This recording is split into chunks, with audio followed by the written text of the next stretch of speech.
BFM Business, Intégral Placement, idées de fonds. Chaque jour, on vous apporte en effet des idées de fonds de gestion dans lesquelles investir. Mathieu Caquino est avec nous depuis Morningstar. Bonjour Mathieu, on va évoquer aujourd'hui les fonds à horizon. Est-ce que vous pouvez d'abord nous expliquer de quoi il s'agit précisément avec les fonds à horizon ? Oui, alors ces fonds à horizon, ils visent principalement à constituer une épargne en vue de sa retraite. Alors ces fonds, ils ont des dates cibles, par exemple 2040 ou 2050, que l'investisseur va choisir en fonction de l'année où il pense qu'il va pouvoir partir à la retraite.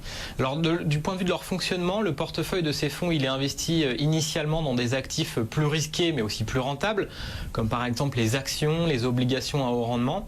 Et à mesure qu'on s'approche de la date cible, c'est-à-dire l'horizon du fonds, eh bien la répartition des actifs, elle évolue graduellement vers une allocation plus équilibrée avec davantage d'obligations de haute qualité versant un revenu fixe et donc moins risqué.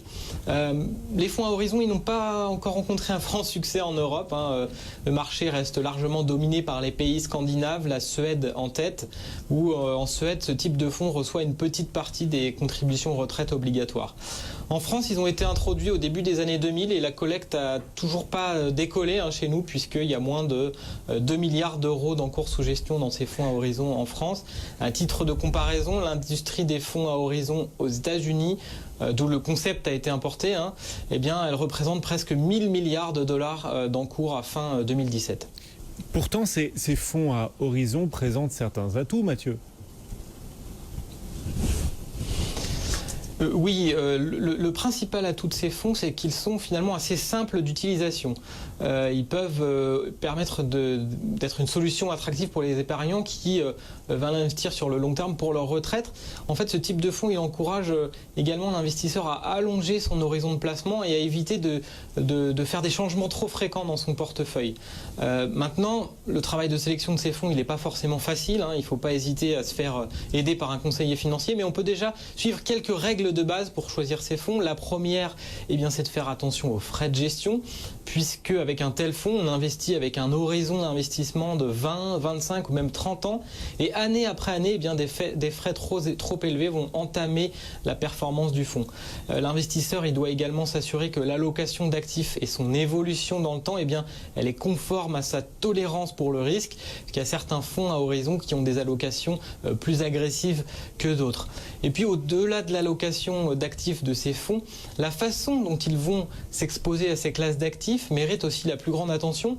En fait, beaucoup de ces fonds aux États-Unis et en Europe sont structurés comme des fonds de fonds maison, c'est-à-dire que la société de gestion va aller piocher dans sa gamme de fonds pour construire ses portefeuilles. Et il y a peu de sociétés de gestion dans le monde qui peuvent prétendre à être excellents sur toutes les classes d'actifs, sans oublier que pour investir dans un fonds à horizon dont l'échéance est parfois dans plusieurs décennies, l'investisseur doit être confiant que l'établissement financier promoteur du fonds a les reins suffisamment solides pour continuer à exister tout simplement sur l'ensemble de l'horizon de placement. Pour ceux qui seraient éventuellement séduits par ces fonds à horizon, est-ce que vous pouvez nous en donner quelques exemples ?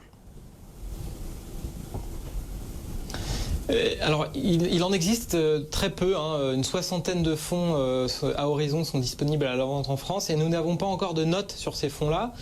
On a en revanche plusieurs fonds bien notés aux États-Unis. Je pense notamment aux gammes de Vanguard et de Fidelity qui possèdent chacune des expertises sur un grand nombre de classes d'actifs. Par exemple, les fonds de la gamme Vanguard Target Retirement sont notés Gold et les fonds de la gamme Fidelity Freedom sont eux notés Silver aux États-Unis. Ces deux sociétés de gestion elles proposent depuis 2015 des fonds à horizon en Europe. Pour Vanguard, les fonds sont pour l'instant que disponibles au Royaume-Uni, mais Fidelity propose d'ores et déjà plusieurs fonds à horizon qui sont enregistrés à la vente en France et ça peut être un bon point de départ pour les investisseurs. Merci Mathieu pour ce décryptage des fonds à horizon pour certains de nos auditeurs et téléspectateurs qui nous interrogent aussi sur cette thématique. Mathieu Caquino pour Morningstar. Et le marché